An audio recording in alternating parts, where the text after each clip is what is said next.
Unacademy. Let's crack it.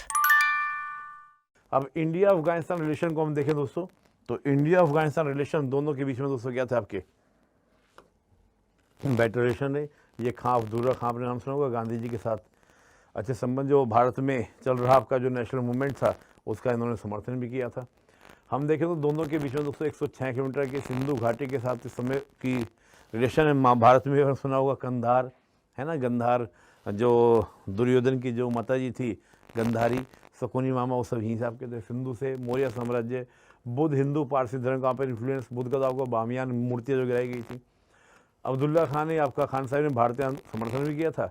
1950 में दोनों देशों के बीच में आपका 5 साल की क्या होती है एक फ्रेंडशिप ट्रीटी हुई थी। 1950 में दोनों के बीच में 5 साल की ट्रीटी हुई थी कि हम मिलकर क्या करेंगे, दूसरे की सपोर्ट करेंगे। 1965 के मैंने आपको बताया कि जब भारत पाकिस्तान का वॉर चल रहा था तो अफगानिस्तान ने प्रेशर बनाया था पाकिस्तान के ऊपर। तालिबान के समय तो उसके संबंध थोड़े कमज़ोर हुए थे, लेकिन 2001 के बाद हम देखें तो भारत ने बहुत ज़्यादा मानवीय और पुनर्निर्माण में क्या थी वहाँ पर सहायता की, चाहे आप हर तरीके से देखें। लेकिन हक्कानी नेटवर्क की वजह से, ISIS की वजह से भारत के कहीं ना कहीं जो प्रोजेक्ट्स हैं, इन्वेस्टमेंट है, प्रभाव भी पड़ा। हम देखें तो भारत के बहुत सारे वहाँ प्रोजेक्ट हैं जो मैंने आपको यहाँ के थ्रू इस मानचित्र में दिखाया हुआ है, मैप पे दिखाया हुआ है। चाहे वहाँ पे हम लोग डैम की बात करें, हमने वहाँ के पार्लियामेंट की बात करें, तो आप देखेंगे ये सारे प्रोजेक्ट्स क्या आते हैं, बहुत सारे प्रोजेक्ट। चाहे वो तापी भी परियोजना आप जानते हैं जो मैंने आपको चर्चा कर चुका हूँ। अफ़गानिस्तान के अंदर सप्लाई लाइन करने के लिए हमने आपका चावा पोर्ट से ये पूरा रोड हमने तैयार किया है, डेलाराम तक ये पूरा हमने तैयार किया है। पार्लियामेंट जो थी उसमें पूरे पार्लियामेंट को निर्माण करने में जो पैसा खर्च हुआ हमने दिया। यहाँ तक कि पार्लियामेंट में जो अटल कक्ष के नाम से एक आपका कमरा बनाया गया, प्रधानमंत्री मोदी उसके उद्घाटन के लिए पहुंचे थे। लौटते आपको याद होगा कि वो पाकिस्तान भी होने गए थे, उसी पर फिर चर्चा होती है कि नवाज शरीफ से मिलने चले गए थे। वहाँ पर एक सलमा डैम जिसको इंडो फ्रेंडशिप डैम के नाम से जाना जाता है, उसमें भारत की बड़ी भूमिका है। तो बहुत सारे हम देखें तो करीब 116 सामुदायिक विकास परियोजना भारत वहाँ पर चला रहा है। और काफ़ी बोर्ड में जैसे आपका कृषि में, शिक्षा में, स्वास्थ्य में, सिंचाई में, पेयजल में, नवीकरण ऊर्जा में, खेल में, प्रशासनिक अवसंरचना में, इनमें बड़ा सैतूत बांध, पेयजल परियोजना, काफ़ी दोस्तों पढ़ने, शरणार्थियों पुनर्वास के लिए घरों का निर्माण। तो बहुत सारे सड़क संपर्क की हम बात करें, बन रहे अमीर है ना, तो ये सब परवान प्रांत में चारिकार शहर के लिए जलापूर्ति नेटवर्क की बात करें, कृषि में सहयोग की बात करें, प्रौद्योगिकी विश्वविद्यालय की बात करें, तो भारत हर तरीके से क्या कर रहा है, मानवीय सहायता कर रहा है। बात करें कि इंडिया की पॉलिसी अफगान को लेकर क्या रही है, तो हम सिंपल कहें कि भारत जो है आर्थिक और मानवीय पुनर्निर्माण में अफगानिस्तान में 2001 के बाद से एक्टिव है। लेकिन अभी 2021 से थोड़ा सा क्या हुआ है, उस चीज़ में क्या है, एक थोड़ा सा रुकावट आई है, अभी थमा हुआ है, वो उतनी गति से नहीं है। तो इंडिया अफगान पॉलिसी, इंडिया की पॉलिसी में से क्या रही है, सॉफ्ट पावर की रही है। हालांकि आज के दौर में हम देखें तो भारत एक स्मार्ट पावर पॉलिसी को लेकर चल रहा है। यानी कि भारत का कहा जाता है कि भारत एक स्मार्ट पावर, यानी कि एक स्मार्ट पावर वाला देश आपका बना है। और भारत ने एक ऑप्टिमम पॉलिसी का, इष्टम नीति, स्मार्ट पावर दोस्तों किसको कहा जाता है, जो आपका सॉफ्ट पावर और हार्ड पावर दोनों को लेकर चले। सॉफ्ट पावर दोस्तों जोसेफ एस नाई के द्वारा ये टर्म दिया गया था कि जब कोई देश डिप्लोमेटिक तरीके से या दूसरे देश पर अपने कई तरह के साधनों से, अपने कई तरह की चीज़ों से क्या कर दूसरे पर इन्फ्लुएंस डालता है और अपने नेशनल इंटरेस्ट को पूरा करता है, तो उसको सॉफ्ट पावर कहा जाता है। ये बहुत सारी चीज़ें, जैसे पैसों से प्रभाव डालना, कल्चर से प्रभाव डालना, उसको सॉफ्ट पावर के तरह लिया जाता है।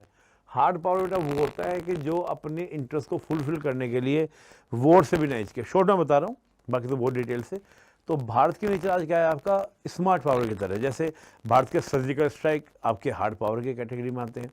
जीरो टॉलरेंस पॉलिसी आपका hard power policy, hard power के नेचर में आते हैं। लेकिन सॉफ्ट पावर जैसे आपका योगा की बात करें, हम साइंस की बात करें, इसरो ने क्या कमाल कर रखा है, उसको लेकर चलते हैं। तो भारत ने इसको अपनाया। लेकिन भारत की जो पॉलिसी हमेशा क्या रही है, रिस्क एवर्जन की पॉलिसी, यानी कि जोखिम से बचने की नीति रही है। कि भारत की कोशिश रही है कि हमेशा क्या जोखिम से बचे, ये भारत की पॉलिसी, भारत वहाँ पे लेके चला है दोस्तों। इंडिया के दोस्तों हम बात करें कि इंडिया के सामने चैलेंजेस क्या हैं, इंडिया के सामने प्रॉब्लम्स क्या हैं। प्रॉब्लम क्या है, एक तो पाकिस्तान का इन्फ्लुएंस, पाकिस्तान वहाँ के माध्यम से जम्मू कश्मीर में इन्फ्लुएंस बनाने की बात करता है। चाइना का इन्फ्लुएंस वहाँ पे बढ़ ना जाए, इसको भी भारत के लिए। ISIS, अलकायदा, हक्का नेटवर्क, ये भारत के लिए चुनौती है। भारत का इन्वेस्टमेंट और कनेक्टिविटी टू सेंट्रल एशिया, यानी कि सेंट्रल एशिया से कनेक्टिविटी के लिए भी हमको क्या ज़रूरी है, उसको हमको इशू नहीं आना चाहिए। टेंशन भारत के लिए क्या है, तो चाइना पाकिस्तान का अगर इन्वॉल्वमेंट अफगानिस्तान के अंदर ज़्यादा बढ़ेगा तो ये हमारे लिए बड़ा इशू है। US ने जो क्लिंटन और ओबामा की जो एक पॉलिसी थी, हाइपरनेट पॉलिसी ने क्या किया था कि जो ये दोनों थे, क्लिंटन ओबामा ने अफगान को, पाकिस्तान को और कश्मीर को एक कर दिया था। भारत ने कहा कि नहीं भैया, इन तीनों को आप एक करके नहीं देखेंगे, इसमें कश्मीर को आप क्या करो, अलग करो, आप इन दोनों को देख लो, लेकिन कश्मीर के इशू को इसमें आप मर्ज मत करो, नहीं तो इन दोनों ने क्या कर दिया, हाइपरनेट कर, तीनों को हम एक साथ देखेंगे। तो भारत ने इसका विरोध किया। विरोध के बाद उसने कहा कि भाई इंटीग्रेटेड देखो, उसको अलग अलग देखो, एकीकृत स्ट्रेटेजिक लेके मत चलो। तो इंडिया ने इसके लिए ऑब्जेक्शन क्रिएट किया था। तो भारत को एक टेंशन थी कि इसका इस्तेमाल ना हो जाए। तो अब दोस्तों क्या है कि भारत के पास में ऑप्शंस क्या हैं। भाई अमेरिका ने तो लगातार कहा, चाहे आपका डोनाल्ड ट्रंप ने कहा कि भारत क्या करे, अपनी आर्मी फुटप्रिंट की बात करे, भारत वहाँ पे पहुँचे, लेकिन भारत ने किसी भी तरह का इन्वॉल्वमेंट वहाँ पर नहीं किया। तो डोनाल्ड ट्रंप के बाद, फिर डोनाल्ड ट्रंप के बाद हम देखें रशिया, जब आपका 2021 की घटना हुई तो रशिया से भारत ने बोला कि भाई मिलकर कुछ करते हैं। रशिया ने कहा कि अफगानिस्तान के मामले में भारत अपनी पॉलिसी खुद बनाए, हम भारत के साथ इस मामले में साथ में नहीं हैं। तो रशिया ने उनको साथ छोड़ दिया था। तो बात ये थी, और इंडिया की एक पॉलिसी क्या, नो टॉक विद टेरर, कि हम टेरर के साथ बातचीत नहीं करेंगे। तो बात उठती है कि भारत के सामने ऑप्शंस क्या हैं। रशिया साथ नहीं खड़ा है, अमेरिका की पॉलिसी अलग है, तो भारत कैसे लेके चले, किस तरह से उसको क्या मेंटेन करे। तो अब आगे भारत क्या करे, भारत को आगे क्या करना है। देखो दोस्तों क्या है, जब हम इंटरनेशनल रिलेशंस की बात करते हैं तो कोई भी कंट्री हो, कोई भी देश हो, गिव एंड टेक का रिलेशन होता है। यहाँ पे कोई इमोशंस नहीं, कोई भावना नहीं होती, गिव एंड टेक का रिलेशन होता है दोनों के बीच में।